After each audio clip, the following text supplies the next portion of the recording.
Hi guys, मैं मनीष बोल रहा हूँ। मैं एक स्पीच देने जा रहा हूँ। अगर आपको पसंद आए तो लाइक, सब्सक्राइब और शेयर ज़रूर कीजिएगा। तो बिना किसी देरी के शुरू करते हैं। 5% से कम लोगों ने लक्ष्यों को लिखा है। बाकी के 95% लोग उन लोगों के लिए काम करते हैं जिन लोगों ने लक्ष्यों को लिखा है।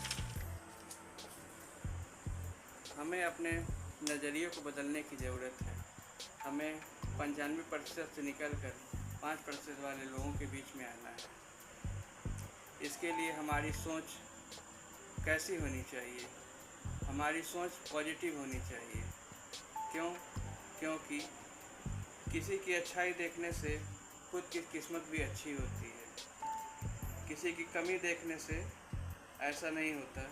ऐसा क्यों होता है? ये सोचने से खुद की किस्मत भी ख़राब होती है। इसीलिए हमें अपने नज़रिए को बदलना है तो हमें अच्छी आदतों पे ध्यान देना चाहिए और हमें अपने विश्वास को बदलने के और नज़रिए को बदलने के लिए हमेशा पॉजिटिव रहना चाहिए।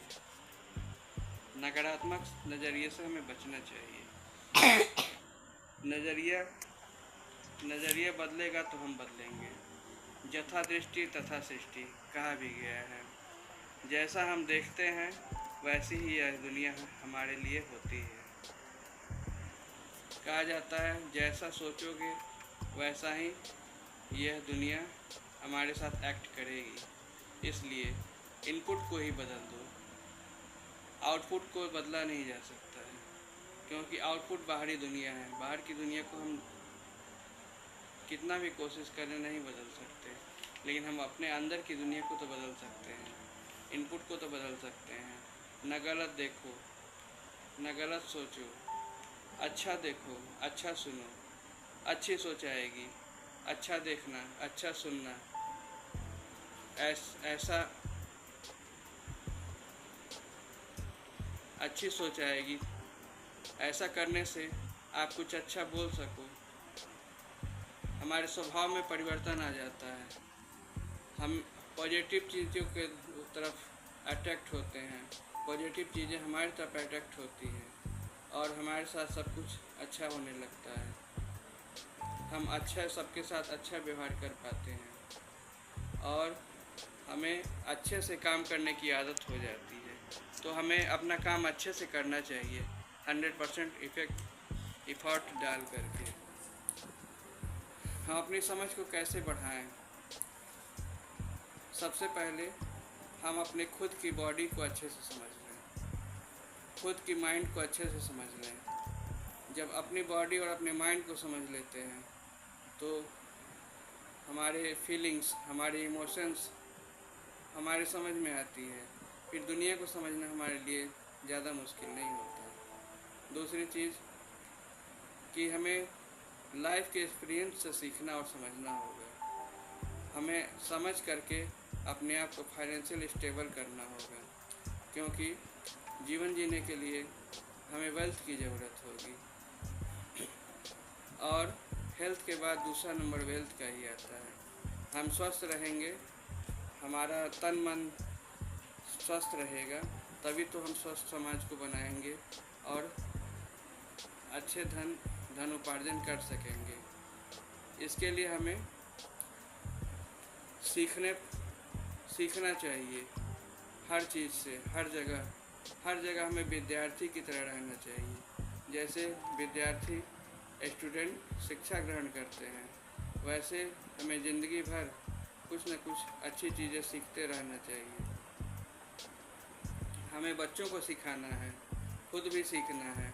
बच्चों को सिखाना है तो सिर्फ घर में किताब पकड़ा के या कंप्यूटर पर बैठ के नहीं होगा, इंटरनेट पर बैठ के नहीं होगा। बच्चों को हमें लोगों के बीच में भेजना होगा। बच्चे लोगों के बीच में जाएंगे, समाज को देखेंगे और समझेंगे, परखेंगे, और इस तरह से हमारे बच्चों की भी समझ बढ़ेगी और हमारी भी समझ बढ़ेगी। दबाव या प्रेशर में काम नहीं करना चाहिए। ज़िंदगी में हमेशा दबाव और प्रेशर से बच के रहना चाहिए। अब ये दबाव या प्रेशर हमारी ज़िंदगी में क्यों उत्पन्न होते हैं। इसके कई कारण हैं और उसके उपाय भी हैं। मैं प्रत्येक कारण और उसके उपाय सिलसिलेवार बताता हूँ। पहला कारण है रुपए पैसे की कमी। रुपए पैसे की कमी से हमारे ऊपर प्रेशर बनता है। हमें इलाज कराना हो, दवा लेना हो, बच्चे की पढ़ाई में खर्च करना हो, कोई भी काम करना हो, भोजन की व्यवस्था करनी हो, हर चीज़ के लिए हमें रुपए पैसे की ज़रूरत लगती है। इसके लिए क्या करें? अपनी पर्सनालिटी के अनुसार अपने आप को इतना सक्षम बनाएं कि हम अपने परिवार के लिए धनोपार्जन कर सकें। दूसरा, इनकम से एक्सपेंस ज़्यादा ना हो।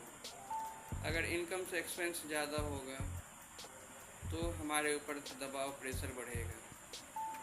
इसका उपाय है, पहला, या तो कमाई बढ़ाएं।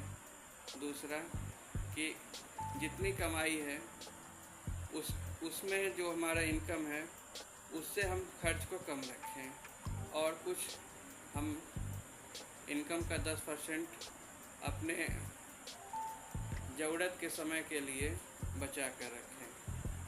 तीसरा है, कंपेयर या तुलना करने से बचें। हम जब दूसरे से तुलना करने लगते हैं तो हमारी एनर्जी खत्म हो जाती है, हमारे सोचने समझने की क्षमता जाती रहती है। इसीलिए हमें दूसरों से तुलना नहीं करना चाहिए कि हमें व्यक्ति के पास बंगला है, गाड़ी है, हमारे पास नहीं है। हमें बस अपनी ज़रूरत के अनुसार काम करना चाहिए। हमें किसी के जैसा नहीं बनना है। परमात्मा ने हमें परफेक्ट बनाया है, इसलिए हम किसी और के पीछे ना भागें और अपने वजूद को, अपने संस्कारों को देखते हुए चलें। चौथा नंबर है आशा करना। जब हम दूसरों से आशा करते हैं, उनकी तरह बनने की कोशिश करते हैं या फिर दूसरों को बदलने की कोशिश करते हैं तो हमें निराशा हाथ लगती है। इससे अच्छा यही है कि आप किसी से आशा ही ना करें। दुनिया जैसी है परफेक्ट है, इसे बदलने की ज़रूरत नहीं है। ज़रूरत है कि हम अपने आप को उस परिस्थिति के अनुसार ढालें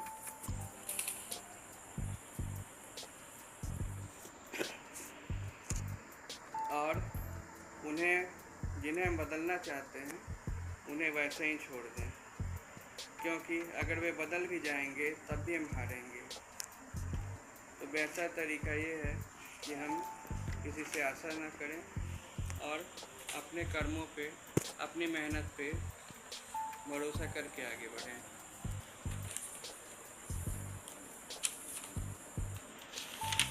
कहा गया है कि सीखते रहना है, जो सीख रहा है वो जिंदा है, जिसने सीखना बंद कर दिया वो जिंदा लाश है। धन्यवाद।